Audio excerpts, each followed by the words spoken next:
I heard something the other day at an FCA meeting that got my attention. For some reason, I'm not really sure why this particular thing stood out. It's not something crazy revolutionary that I haven't heard before. In fact, I've probably heard these exact words before, and you probably have too. But we were in a meeting and someone said, coaches create culture. And you guys might be hearing that and be like, okay, I've heard that before, or that's nothing new. That's not that crazy of a thought. And it's not. But it stood out to me for some reason. I'm not really sure why. Maybe it's just because I've been thinking a lot about leadership over the last, couple weeks, months maybe, on what it means to truly be a leader and to hold a leadership position, whether it's at work, at church, with your family, just in life. What does it mean to be a leader? At work, it might mean if you're the boss that you are in charge of the money, maybe you're in charge of scheduling, maybe you're making the decisions on whether this product goes out or not, or how much of it you get, or you're managing the team's hours maybe.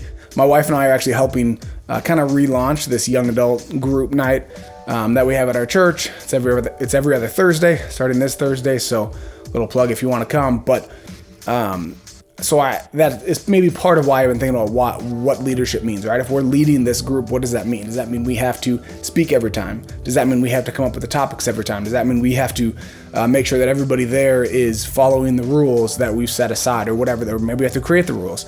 But leadership being, it creates the culture. So I think there's a lot of things to what our responsibilities are going to be leading this group.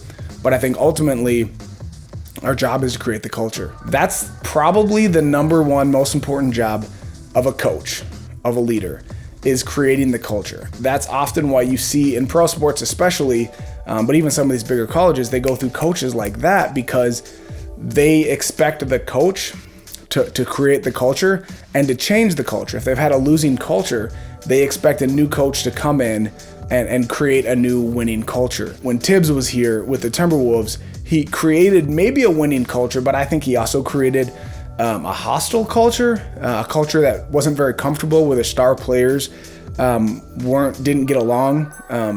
They didn't create maybe a healthy, happy culture, and they won more than the teams won in a while. They actually made the playoffs, but all of that for a first round exit for me wasn't worth it. Off track a little bit, but that idea of they hire and fire coaches so fast because they expect one person to make that big of a difference. And it's not, I don't think it's really about X's and O's, because honestly, by the time they get to that level, they all know X's and O's. It's about creating a culture where they're winning and they're having fun, which produces more winning. Accountability culture. Those are things that people are looking for. So just like that, your effectiveness in leadership, in your life, at work, at church, with your family, is not going to be about how well you know things. It's not going to be about how well you understand the material, how well you know how to successfully run a company as far as business wise. It's going to be about the people and the culture that you create that's ultimately going to make you successful.